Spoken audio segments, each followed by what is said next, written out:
अस्सलामुअलैकुम dear students and dear viewers. आज हम केमिस्ट्री के तीसरे वीडियो में यहाँ पर आप लोगों की खिदमत में हाजिर हूँ। सो डियर स्टूडेंट्स, आज हम करते हैं फॉरवर्ड और बैकवर्ड रिएक्शन के बारे में थोड़ा पढ़ते हैं।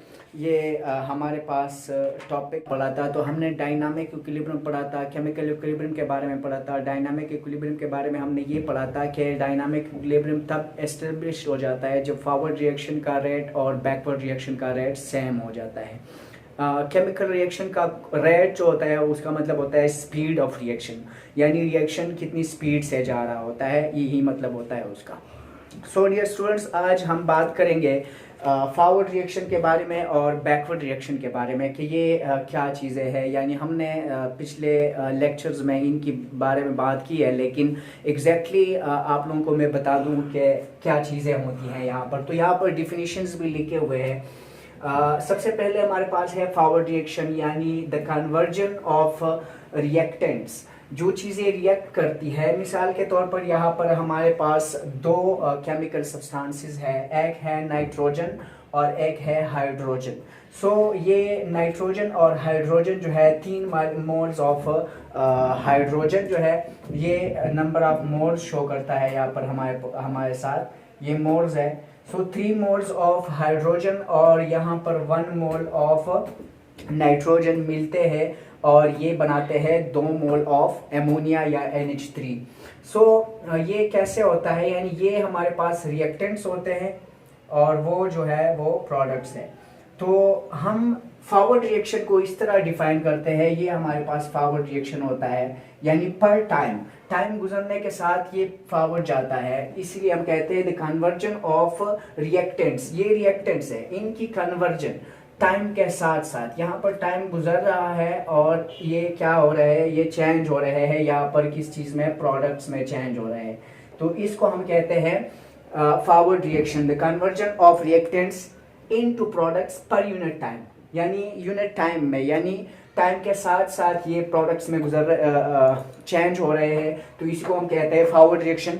दूसरा है हमारे पास रिवर्स रिएक्शन, या फॉरवर्ड रिएक्शन को एक दूसरी तरीके से भी हम बोलते हैं कि फॉरवर्ड रिएक्शन यानी फॉरवर्ड में जाए, फॉरवर्ड डायरेक्शन में जाए एक रिएक्शन और उसमें क्या हो, रेट ऑफ केमिकल रिएक्शन हो। रेट का मतलब मैंने आप लोगों को बता दिया कि स्पीड, यानी एक रिएक्शन स्पीड अप हो रहा है केमिकल रिएक्शन है और फॉरवर्ड डायरेक्शन में, तो उसको हम कहते हैं फॉरवर्ड रिएक्शन। दूसरा है हमारे पास रिवर्स रिएक्शन। तो रिवर्स रिएक्शन यानी बैकवर्ड रिएक्शन होता है, यानी यहाँ से ये प्रोडक्ट्स से दोबारा अगर रिएक्टेंट्स बन रहे हैं, यानी इस तरफ अगर एक रिएक्शन हो रहा है, तो ये हमारे पास है बैकवर्ड रिएक्शन। और ये भी टाइम के साथ, यानी टाइम के साथ ये फॉरवर्ड भी जा रहा है एक रिएक्शन और बैकवर्ड भी जा रहा है। रिवर्सिबल रिएक्शन सारे ऐसे होते हैं।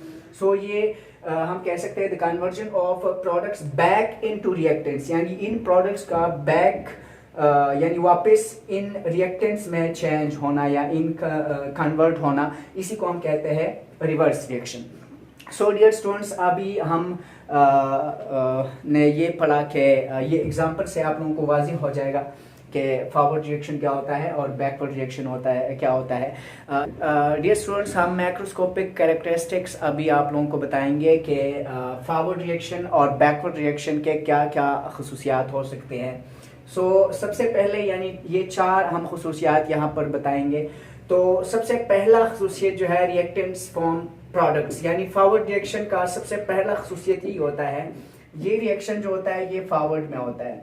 तो ये फॉरवर्ड रिएक्शन की खसूसियत ये होती है कि ये रिएक्टेंट्स जो होते हैं, ये 2 रिएक्टेंट्स है केमिकल सब्सटेंसेस, ये मिल के तो ये प्रोडक्ट बना रहे हैं। तो ये सबसे पहला इसका खसूसियत हो गया। इसी तरह सबसे पहला खसूसियत अगर हम मुआवजा करें इसका बैकवर्ड रिएक्शन में के साथ, यानी जो रिवर्स रिएक्शन होता है उसके साथ अगर हम इसका मुआवजा करें, तो उसमें आता है कि प्रोडक्ट्स फॉर्म रिएक्टेंट्स, यानी यहाँ पर ये प्रोडक्ट्स जो होते हैं ये दोबारा मिलके ये क्या बना रहे हैं, ये रिएक्टेंट्स बना रहे हैं। तो ये दूसरा हमारे पास इसकी खसूसियत हो गई। यहाँ पर हम कह सकते हैं फॉरवर्ड रिएक्शन जो होता है ये लेफ्ट टू राइट होता है, यानी फ्रॉम लेफ्ट टू राइट जाता है, यानी यहाँ पर रिएक्टेंट्स है, यहाँ पर प्रोडक्ट्स बना रहे हैं। So it is going towards right, so ये लेफ्ट से राइट साइड पे जा रहा है। और अगर हम बैकवर्ड रिएक्शन की बात करें यानी रिवर्स रिएक्शन की बात करें, तो रिवर्स रिएक्शन यहाँ से शुरू होता है और यहाँ आता है। So it means it is coming towards left side. So ये फ्रॉम राइट टू लेफ्ट यानी राइट टू लेफ्ट आता है। तीसरी खसूसियत, इनिशियली ये जो फॉरवर्ड रिएक्शन होता है इनिशियली ये बहुत ज़्यादा यानी स्लो होता है, और ये इनिशियली बहुत ज़्यादा तेज़ होता है, यानी पहले जब ये दोनों मिलते हैं तो बहुत तेज़ी से रेट ऑफ रिएक्शन जो होता है स्पीड वो तेज़ होती है, और इसका सबसे पहले जो है बिल्कुल निग्लिजिबल होता है, यानी नहीं होने के बराबर होता है। यानी सबसे पहले ये रिएक्टेंट्स मिलते हैं तो प्रोडक्ट्स अभी बने नहीं है ना, तो उस वक्त वो बिल्कुल नेग्लिजिबल होता है इनकी जो रिएक्शन होती है रेट। इसीलिए 4 नंबर अगर हम देखें, 4th नंबर, तो ये कहते हैं कि ये स्लोस ग्रेजुअली, यानी आहिस्ता आहिस्ता, जब ये पहले बहुत तेज़ जा रहा होता है तो ये फिर आहिस्ता आहिस्ता स्लो हो रहा है, और इसी तरीके से ये जो है आहिस्ता आहिस्ता तेज़ हो रहा है। यानी पहली दफ़ा पहले ये तेज़ होता है फिर आहिस्ता आहिस्ता स्लो हो रहा है, पहले ये बिल्कुल स्लो होता है, नेग्लिजिबल होता है, और फिर आहिस्ता आहिस्ता तेज़ होता है। सो डियर स्टूडेंट्स, ये थी macroscopic characteristics of forward reaction and backward reaction.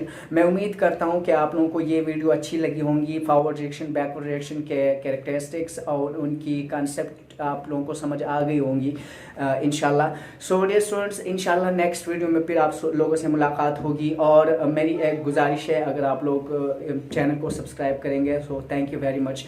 अस्सलाम वालेकुम रहमतुल्लाहि व बरकातुहू।